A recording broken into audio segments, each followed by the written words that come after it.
My son Lachlan here and I got our first VR headset, the Oculus Quest 2, and decided to finally make videos on some of these VR games we've wanted to try for a long time but have never been able to play, much less make critiques on. The first game on our list, Batman Arkham VR. This was first released about 5 years ago in 2016, and it was primarily marketed to the PlayStation VR headset. But surprisingly, or perhaps unsurprisingly to some, almost nobody played the game, and it was forgotten as quickly as it came. It's not even a controversial thing to say that most of the die-hard fans of the Batman Arkham series have never gotten to experience what this game had to offer. Of the millions and millions of people who played through the core Rocksteady trilogy and the spin-off by Warner Bros. Games Montreal known as Batman Arkham Origins, only a comparative handful of people experienced Batman Arkham VR. And I'm here to tell you, that was probably for the best. You see, VR games are really hard to make. Not only do they have to be fantastically well optimized to avoid hitching and frame drops, which result in nausea and motion sickness and most people just putting the controllers down, but you also have to find a way to make use of the increased immersion with the extreme limitations in movement and navigation. Some games embrace these limitations and advantages fantastically well, such as Beat Saber, for example. But other games simply embrace the wrong things and fail to give the player an experience worth having. And Arkham VR is one of those games. It fails miserably. Now, to prove my point, I'm going to go through the entire game from beginning to end, so consider this your spoiler warning. I'm going to go through the whole thing. Normally, I would only go through a game in its entirety if it was particularly notable. Something like my videos on The Last of Us Part 2 or Cyberpunk 2077 come to mind. Games that are extremely popular and have a lot of interest surrounding them. And those videos ended up being around 5 hours long each. But in this video, as you've probably noticed by the total video length, this won't take very long at all. And that's because the game is incredibly short. In fact, calling this a game feels very generous.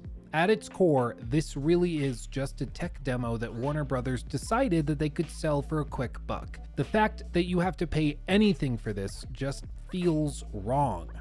But don't take my word for it.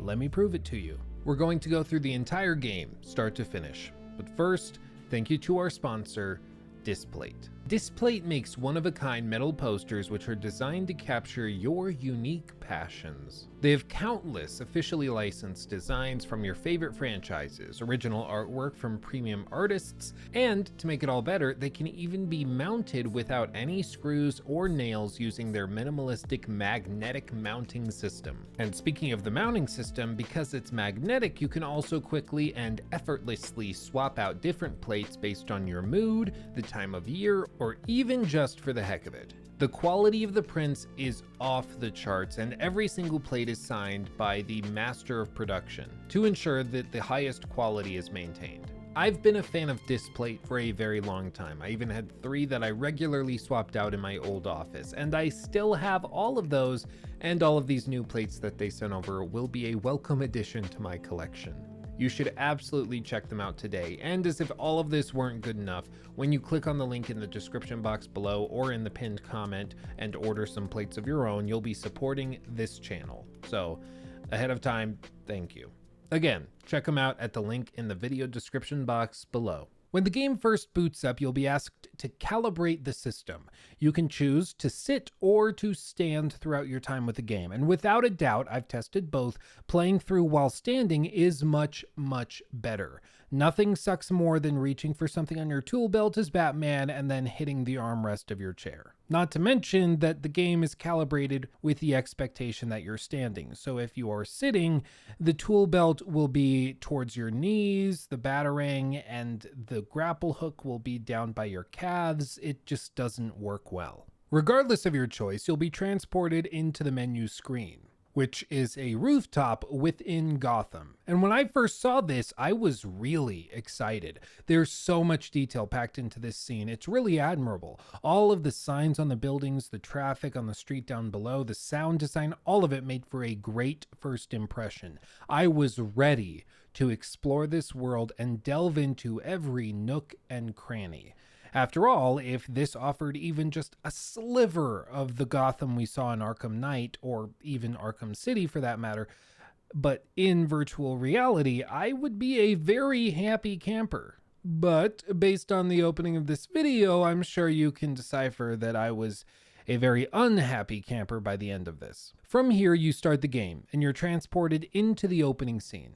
We come in from the perspective of a young Bruce Wayne. He's in the alleyway outside the Monarch Theater with his parents, in what has to be the most anticipated opening scene ever. For a VR game, I can understand why they would do this. It's an incredibly immersive version of the scene that's been played out dozens and dozens of times in popular media at this point, but something I don't think they considered is just how weird it is for the game to set you at this incredibly short height looking up at your mother. I get it, it's supposed to be a little kid and you're supposed to be remembering this as a little kid and having a flashback, but your mother's head looks ginormous when you're in the VR headset. Looking at the footage back now on my screen, I can confidently say that this doesn't come through the video anywhere near as well. So all I can do is ask that you imagine a 9-foot tall woman leaning into you and addressing you as a little boy. It just feels a little weird. But the strange feelings soon subside when our villain shows up brandishing a firearm. You know the story. He asks for the pearls, they're stuck, Mr. Wayne goes to help her remove them, but the criminal takes this as a sign of aggression for some reason. Frustrated, the criminal lets off a gunshot that hits Mr. Wayne, and then he shoots Mrs. Wayne dead right in front of you out of frustration, and then the criminal slowly approaches young Bruce and gets up in your face. I have to say, these facial animations are actually really smooth for a VR game. Only recently have we seen games come along that made major improvements over this, so I gotta hand it to them. For 2016, this is very impressive. It looks good, the textures are well applied and detailed, and the lighting is absolutely superb, just as you would expect from a Rocksteady game. And this is certainly a good start, even though the game hasn't really begun yet. Mr. Joe Chill, the criminal who shot your parents, leans into you and says, "That's what happens when you want to be a hero." Super spooky. And then an alarm goes off and Bruce Wayne wakes up in the game's first interactive scene. You are inside of Wayne Manor at the piano. You look around and see the gardens outside, some chairs in the distance, and Alfred approaching. He says that you look tired, which makes sense because you're freaking Batman, and he gives you a little key. After this, he leaves you to explore this room by yourself. You get to interact with every single object that you see, walking around freely and interrogating your surroundings. And if you've played any of Arkham VR before, you'll know that none of this is true and you can't do any of that. You see, you can only transport between select locations in this game, in this case, over by the chair and by the piano. You can pick up 2 to 3 objects in each area, but the only one of note is the key that Alfred handed you. You insert this into the lock on the piano, open it, and then play some random notes. Doesn't matter what notes you play, it doesn't matter. This just serves as the unlocking mechanism for the elevator shaft leading to the Batcave. You descend slowly and enjoy the view. And it's also here that we'll suit up for the first time.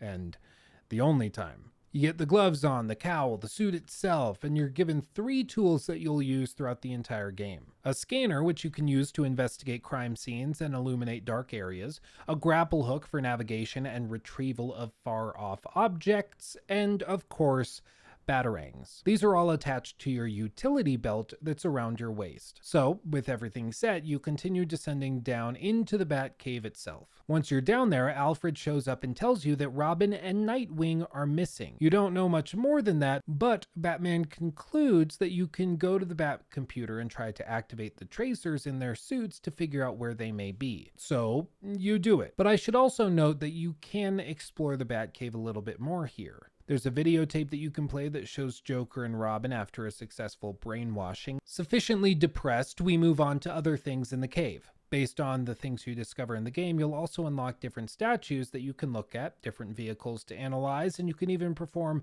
a mini sort of experiment on yourself on a vial of your own blood if you happen to figure out how to use this needle and the testing kit. Once again, if you've played through Batman Arkham Knight all the way through, this might get the gears turning as to what the answer of this mystery story could be, but we'll leave that for now and come back to it later. We don't want to spoil the surprise. Back at the Bat computer, we're unable to find Robin, but we do have a positive hit on Nightwing's location. There's no way to contact him, but we know where he is. So you zip back to the garage area and take out the Batwing so you can ride it to the ping. Now, if you've noticed in the footage on screen just how underwhelming movement is in this game, I don't think you're alone. To walk from location to location, you simply hit A, and to grapple hook across the cave, you simply fire your grapple hook in that general direction, and you will automatically teleport without so much as an animation playing. You just fade to black and fade back in at the new location. And this is also true of the Batwing. You hear the sounds of it taking off, flying across the city, but you don't get to see it. And this seems like such a lame way of doing this. I'm sure it was a budgetary constraint and simply a result of technical issues at the time.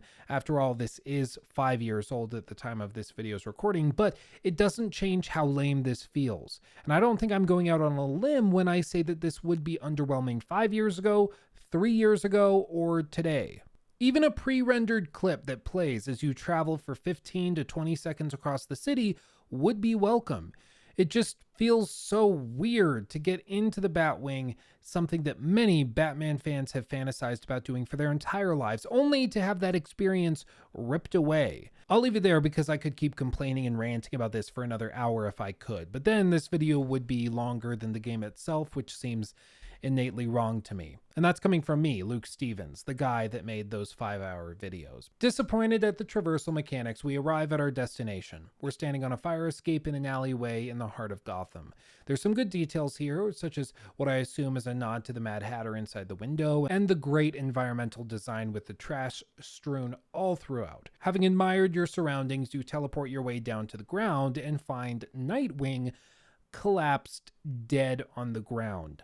A quick scan reveals that he has a broken rib, arm, and his neck has been snapped. Batman is obviously baffled by this because Nightwing was, of course, an incredible fighter, having been trained by the Dark Knight himself. To try and find out more, you can then reconstruct the crime scene and see it play out with that scanner that's on your hip. What's clear is that Nightwing hesitated multiple times during the confrontation, which is incredibly odd because this goes directly against his training. The scan also reveals that there was a witness, one of Penguin's henchmen, left some fingerprints at the scene.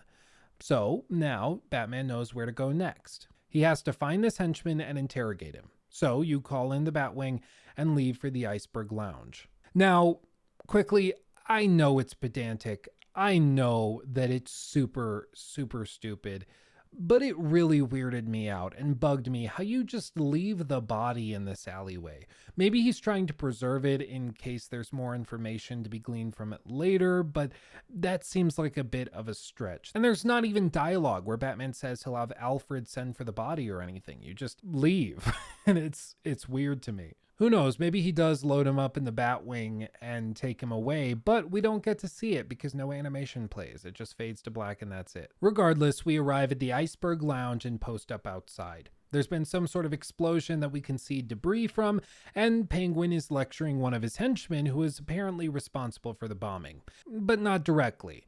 Rather, he was the doorman who was supposed to make sure that this type of thing couldn't happen by checking all of the guests before they entered, and obviously he failed. Okay, once again, I feel like I'm being a pedantic jerk, but I have to say it. Batman is standing incredibly close to these guys. When you're in VR, it feels like you could whisper and they would hear you. Because they probably could. You're no more than 10 feet or a few meters away. You can even teleport to different places up here. And while I appreciate being able to change your view, I can't help but feel as though even Batman would make a little bit of sound shifting his weight from this small column to the metal sign and then to the next column. And this is why I feel justified in calling out these small issues. The greatest strength, as far as I'm concerned, of virtual reality in the context of a video game is the increased sense of immersion. You can literally put yourself into another world and you really do feel as though you're there. It's one of the most immersive ways to engage with a video game, period, full stop. However, moments like this rip me straight out of that immersion. I can look around the city and admire the detail and the level design, but the second I look back at the conversation that Penguin is having with his henchman, I'm torn out of the world because my brain immediately questions why they aren't able to see me. Anybody with even one functioning eyeball would be able to see Batman, or anyone else for that matter, standing up here. In many ways, I think it's like the uncanny valley. As we get closer to real-world simulations, our brains start to look for the smaller details when negotiating whether or not what's being perceived is real. It's why that new Matrix demo was so impressive, because so many of those small details were expertly executed. But with Batman Arkham VR, with the headset and the quality of the environmental design, the player's brain is going to be searching for any reason to disbelieve what it's seeing, no matter how beautiful the surroundings are, just as it does every second of every day. And so, even if you do find the character models, the dialogue, and the sound design realistic, small details such as the staging of this scene itself will provide your brain with the much needed fodder to dismiss this simulation as fake and also uncanny. Understand me when I say I can appreciate this game for what it's doing. It's letting you get a sneak peek of the Rocksteady Arkham universe in virtual reality, and in that pursuit, it's successful for the most part, but they are charging real money for this. Regardless of what hardware it's running on, what year it was released, or what the studio is capable of, if they're charging for it, they are liable to intense criticism and critique. And in this case, these small details stack up to severely hamper the experience of the player. And that's the really frustrating thing about an issue such as this one.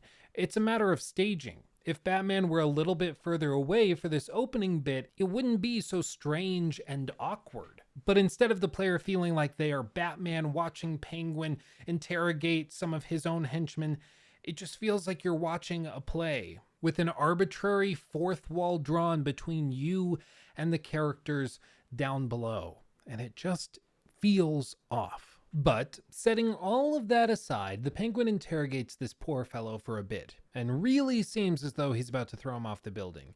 So, with some quick thinking, you realize that you can use one of your batarangs to throw and hit the fire extinguisher that the Penguin has brought out to beat the man with. Once you do so, it explodes, creating a cloud that obscures his goons' vision and allows you to get the jump on Penguin and his henchmen. Once again, we don't get to see the cool part, we simply hear the sound effects of Batman beating these guys up and tying Penguin to the crane hook above. We then stand here as Penguin rants for a few minutes, giving some basic exposition as to what happened. And I will say that his character model looks really good in virtual reality, and the animation quality is really good here.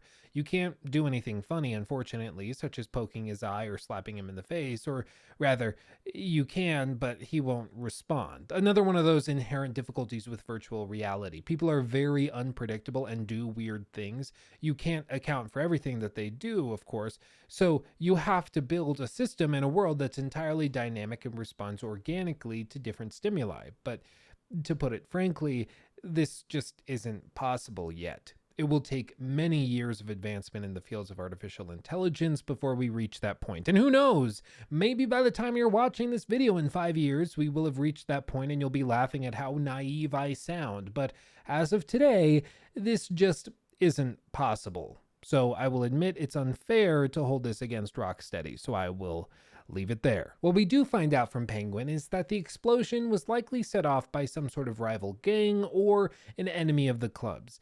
He's not entirely sure, which is the overarching point. And we also find out that the explosion killed the very man that we're looking for, the witness to Nightwing's murder. But before he continues, 3 more henchmen come out of the club with guns drawn. Alfred sends the Batwing in for support, and you have to select your targets for what I can only assume are non-lethal rubber bullets, by pointing your head at each of the guards. After you've held it for a moment, the target is acquired and you move on to the next one. And after the third one has been selected, shots ring out and the men are incapacitated, leaving you with just the Penguin once again. There's a little bit more dialogue, but the core message is simple. The guy you're looking for is dead. So it's off to the morgue. Once again, we leave Penguin dangling here with no plan, rhyme, or reason for what we're going to do with him. We simply grapple onto the Batwing that's hanging above the street, and we're out. Once we arrive at the morgue, you're immediately greeted with a body on a gurney. In the distance, you can see another body, and there's also a safe in the corner, in addition to a set of racks for storage of bodies more long-term. I will note it's odd that the bodies were left out, completely exposed, and moreover they were left uncovered out of their body bags. It's really strange why they would be left here normally, but there may be an explanation for these things that's very convenient. But again, I won't mention that just yet. We're getting there. Using the crime scene scanner we evaluated the Nightwing scene with, you can scan the bodies to find pieces of debris hidden within. There's two layers the scanner can interrogate, namely the bone and the muscle layers. So you switch between the two and scan these two bodies, finding pieces of the explosive device.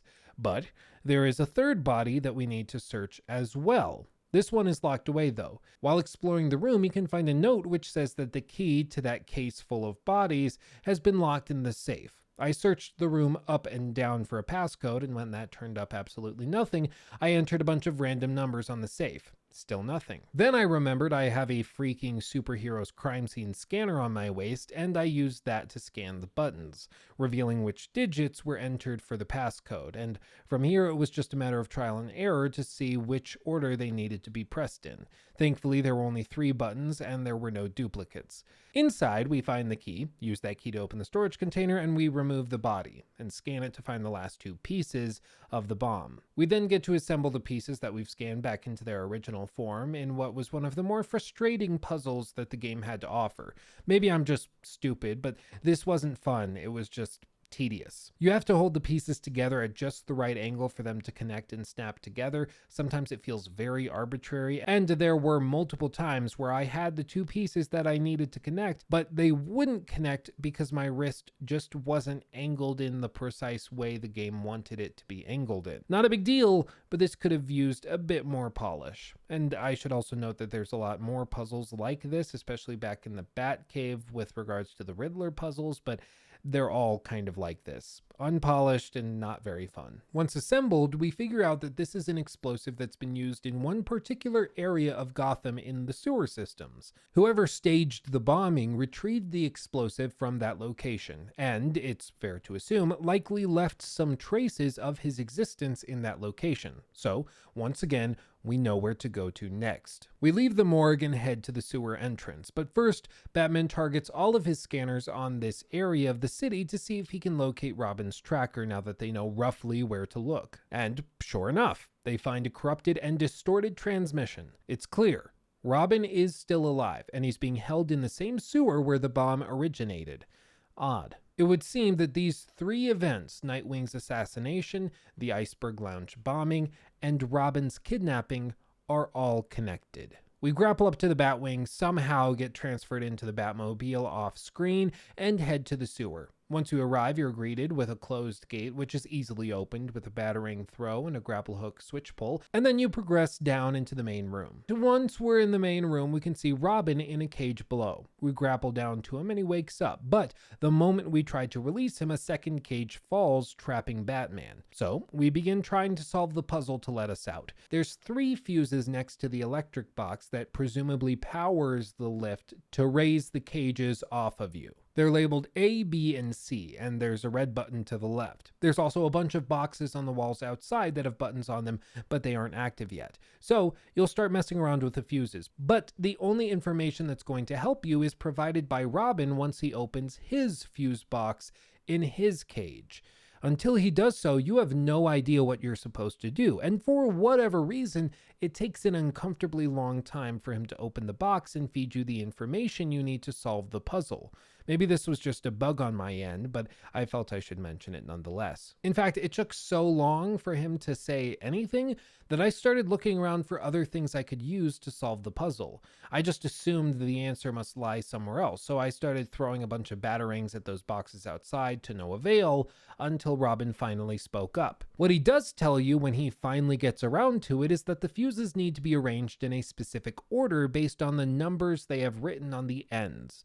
With this knowledge, you swap them out and the power is running. Notably, there is a large spark when you hit the red power button for the first time. Now you have to repair the winch so that the elevator can lift the cage, but before you have the chance to do so, Croc shows up out of nowhere and tries to get Robin. I will say this was genuinely frightening when it happened. I knew that there was probably something coming, especially with some of the dialogue and the sounds coming when you first enter this room, but nonetheless, it was still frightening. To get Croc off the cage, you just have to hit that red button again, which causes a short and shocks him back into the water. Again, a nice little touch that they added the spark when you first hit that red button when everything gets powered up. It lets you know that you can hit that again to shock him off. Once you do so, you throw batarangs to open the boxes on the outside, use your grapple hook to pull in the gears that are locked inside over to you, and then you awkwardly hand them to Robin one by one as he begins assembling the winch once more. On the last gear, Croc jumps out at you. You shock him once more and he collapses into the water, floating, so you know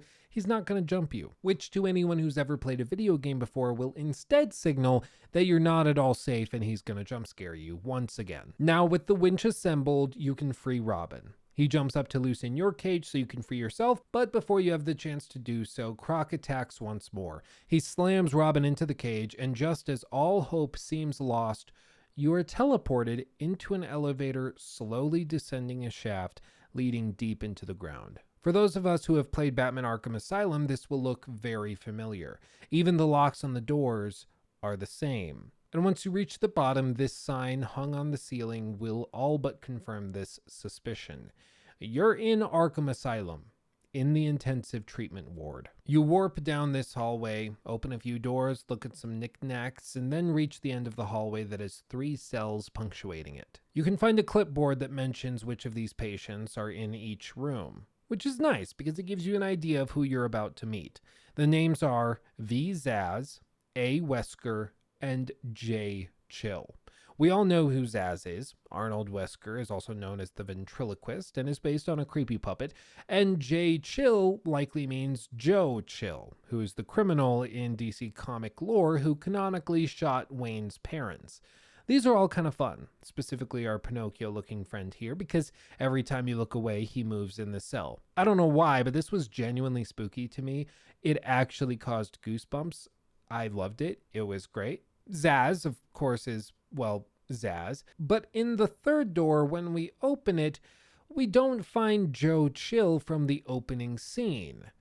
Instead, we find the Joker. Let me just say, I've tried to come up with a narrative reason this would be done, but I've come up with absolutely nothing. If you have any theories, please let me know in the comment section below. Like, are they saying that the Joker has taken on the same role that Joe Chill took on in Bruce Wayne's childhood, but now the Joker is taking that on in Bruce Wayne's adulthood?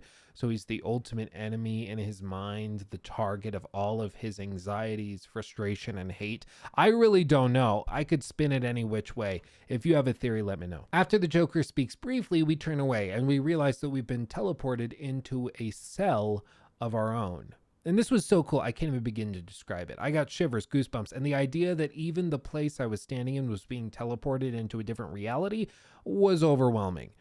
It's awesome. Rocksteady does this a bunch in their games where they teleport you in and out of different scenes and from one room to another, and then walls disappear. It's something they've done a lot and they do it very, very well. And to experience it in virtual reality is on a whole nother level. It's just so cool. In this cell, there's a mirror and not much else, just a bunch of wet and padded walls. Every time you look away from one wall, something new will appear. You might glance away and then a door disappears, or turn around and find that there's messages scrawled on the walls, or look back in the mirror and realize that the body from the morgue is behind you. While all of this is happening, the Joker is speaking to you, offering information about how he and the Batman are inseparable, how the Joker will always be a part of Batman. As if it wasn't clear enough, once you turn around after the initial revelation, you'll see Batman as the one attacking Nightwing, complete with the green eyes and everything. And after you see this disturbing sight, you glance back at the mirror,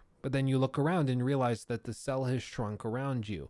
And when you glance back at the mirror one more time, you see the Joker looking back at you. You've become the Joker. The screen then cuts to black, and that's the end of the game. Now, I know what you're thinking. What the hell does any of this mean? Is any of this canon? When in the timeline would this occur? Why does it get all psychedelic at the end? And well, I think there's a few possible theories, most of which have been outlined in excruciating detail online. But there's one theory that seems to be the most likely and the most commonly agreed upon, which I will describe in the following section. It's possible Rocksteady has clarified which of these theories is true, and I simply missed it. So if they have done that, let me know in the comment section below. But for now, I'll just present what I think is the most reasonable explanation of the game's events that ties in best with the core lore of the Arkham series. You ready?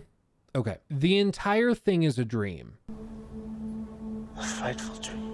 No, I'm not joking. I think that this is actually the most reasonable explanation for everything that happens. You see, there's a bunch of clues that point in this direction. For one, we can recognize that the game starts with a flashback, seemingly a dream of some sort, and then there's an alarm clock sound that goes off before the player wakes up sitting at the piano in full sunlight. I don't think I need to explain to you why it's odd that you would hear an alarm clock going off while sitting at the piano. Even if you do doze off, why would you have an alarm clock in your living room? This would instead suggest to me that this is simply a continuation of the dream that featured the flashback.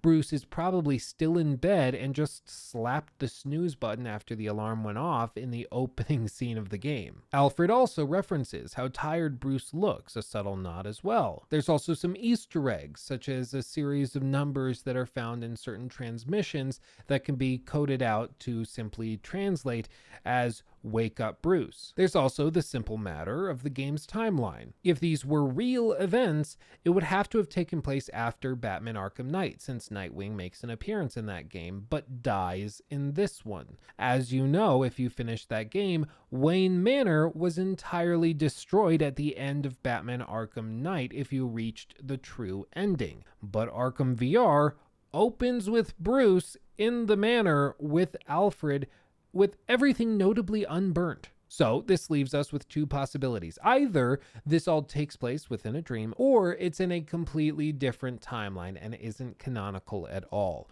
If we go with the latter option, there's no point in discussing any of this further because it has no bearing or weight. But if we go with the former, it introduces some unique and captivating ideas to the lore of the Rocksteady Arkham universe. You see, the central narrative theme of Batman Arkham VR is that Batman has been infected with Joker's blood, and as a result is starting to become like him. In some ways, they're merging. This ties back to that blood test that I referenced at the beginning of the game. This is also a concept that's delved into great detail and depth in Batman Arkham Knight, which is why I keep referencing it over the course of this video. If you've played that game, this will all be very familiar. Going with the dream theory, we could say that this is one of the first times that Bruce Wayne hallucinates and sees himself as the Joker. It explains how uncomfortable and anxious Batman was in the opening of Arkham Knight, and explains why Batman refused help from Robin and Nightwing throughout the course of that game. I think many of us just assumed it was for sake of the development cost. In other words,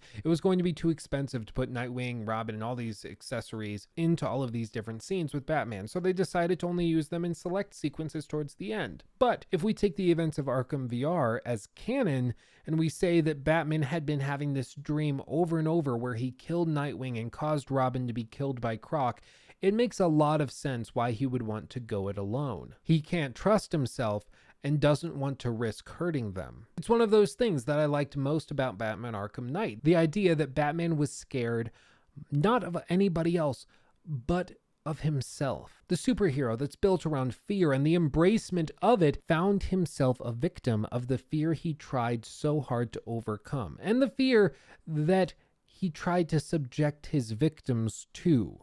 But this time he's the subject of it. And in this regard, I think Batman Arkham VR is actually really interesting, narratively speaking. It ties in so fantastically well with Batman Arkham Knight that I think it's actually very impressive. But now allow me to be the Debbie Downer of the group. Just because the stories complement each other well doesn't mean that they are anywhere near the same quality of work or that their gameplay systems are anywhere near equivalent. My entire run of Batman Arkham VR lasted approximately 46 minutes, and that includes the menus. I went back through to collect some additional footage and to test some different things out, but to put it simply, this game, even when you're a YouTuber trying to collect footage, is no more than an hour to 2 hours long. There are a lot of collectibles, and there are even Riddler trophies, as I mentioned before, and secrets to be found if you want to go back through it multiple times, but it doesn't change the fact that the game is, at the end of the day, 45 minutes to an hour long. Now, if this was free, it wouldn't be an issue, but they are regularly charging $20 for this, and that's just insane to me. There's no way around it. The length is a major issue. The gameplay is middling at best, and the whole game just feels like a tech demo that they decided to charge money for. No part of this feels like a good faith attempt to provide customers with a quality experience and good value for their money. Of course, I've noticed that most VR games are very expensive thanks to the lower volume that they tend to sell with the expense required to get into the hobby itself. This is simply the state of VR at the moment, and this is how it's going to be until virtual reality becomes ubiquitous. Hopefully Sony comes out with another version of the PlayStation VR or something, but this time for the PS5, of course, and I think that would help a lot with bringing VR into the mainstream once again. But until that happens, these types of games are going to remain incredibly niche. They aren't going to sell well, and that means they're going to have to charge a lot for them. I would just hazard you and say, don't be the sucker that pays $20 for a 45-minute experience. Save that for the theme parks. Novel as it may be, it just isn't good. If you were interested in the game for story reasons, consider yourself served. This video should have satiated any need to experience the story for itself. If you were hoping to get the chance to live as Batman, however, even for just a little while, I'm sorry to say that you're going to have to keep waiting, because this game does not provide it, even though it had the best opportunity any game has ever had to give players the chance to live, breathe, and explore Gotham as Batman. Thank you for watching. Please follow my Twitch to see these videos get produced live and to hang out with me while I'm playing these games. Subscribe to my Clips channel for highlights of that live stream. And of course, subscribe to this channel to get more content just like this. Thank you for watching. I love you all, and I'll see you in the next video.